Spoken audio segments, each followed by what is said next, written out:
বিসমিল্লাহির রহমানির রহিম।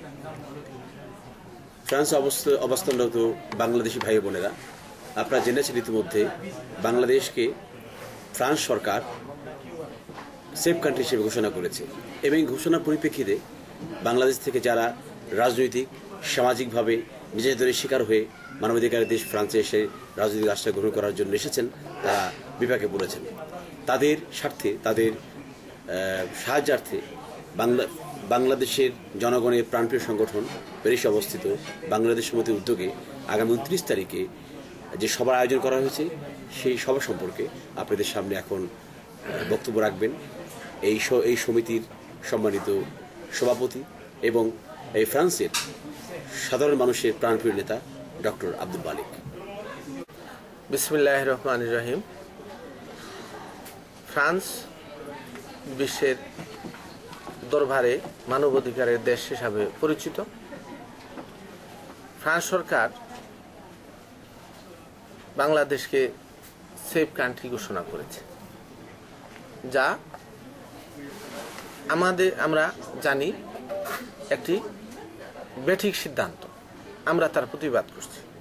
আজকে এইখানে কয়েক হাজার বাংলাদেশি যারা রাজনৈতিক আশ্রয় প্রার্থী, এই রাজনৈতিক আশ্রয় প্রার্থীরা কোনো না কোনোভাবে দেশের সরকার বা দেশের প্রশাসন বা কোনো গোষ্ঠীর দ্বারা নির্যাতিত নিপীড়িত বিধায় আজকে তারা এখানে আশ্রয় গ্রহণ করেছে।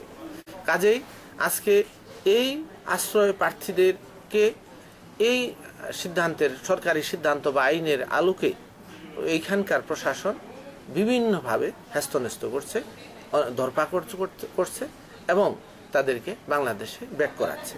ইতিমধ্যে এমনও হতে পারে যে কাউকে দেশে যাওয়ার পর কেউ কারো জীবন পর্যন্ত হয়তো ঝুঁকিপূর্ণ, অর্থাৎ এয়ারপোর্ট থেকে সরকারি বাংলাদেশি পুলিশ তাদেরকে গ্রেপ্তার করেছে, হাজতে নিয়েছে, হয়তোবা ফাঁসিও হতে পারে। কাজেই আমরা আজকে এই অনিশ্চয়তার মধ্যে, আতঙ্কের মধ্যে বসবাস করছি। আজকে আমরা তার প্রতিবাদ করতে চাই। আজকে দল মত নির্বিশেষে, জাতি ধর্ম বর্ণ নির্বিশেষে আমরা ঐক্যবদ্ধভাবে আমরা তার প্রতিবাদ করতে চাই। আজকে বাংলাদেশে চলমান সেই দলীয় সমস্যা রয়েছে, আজকে রাজনৈতিক সমস্যা রয়েছে, ধর্মগত সমস্যা রয়েছে, সেই বিহারি সমস্যা রয়েছে, সেই উপজাতি সমস্যা রয়েছে, আজকে আপনার সেই রোহিঙ্গা সমস্যা রয়েছে, সেই ছিটমহল সমস্যা রয়েছে। প্রতিদিন বাংলাদেশে বিভিন্নভাবে মানুষ হত্যা হচ্ছে, নির্যাতিত হচ্ছে, গুম হচ্ছে। কে বা কারা করছে সেটা অন্য প্রশ্ন।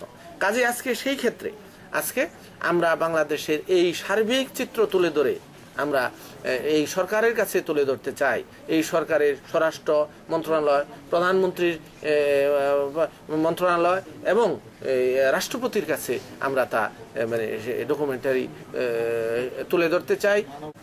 এই প্রেক্ষিতে আমরা 29শে জানুয়ারি 2012 রোজ রবিবার বিকাল 4 ঘটিকায় প্যারিস 18 এভিসি অডিটোরিয়াম ম্যাক্সডোরমি মেট্রোর উপরে আমরা একটি সুধী সমাবেশের আয়োজন করতে যাচ্ছি।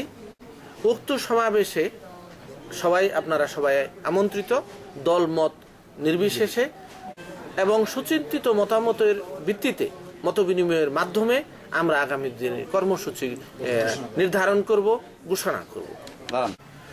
এই বিষয়ে আরো বিস্তারিত জানার জন্য আপনারা এই উল্লিখিত ফোন নাম্বার এবং ইমেইল অ্যাড্রেসে দয়া করে যোগাযোগ করবেন। ধন্যবাদ।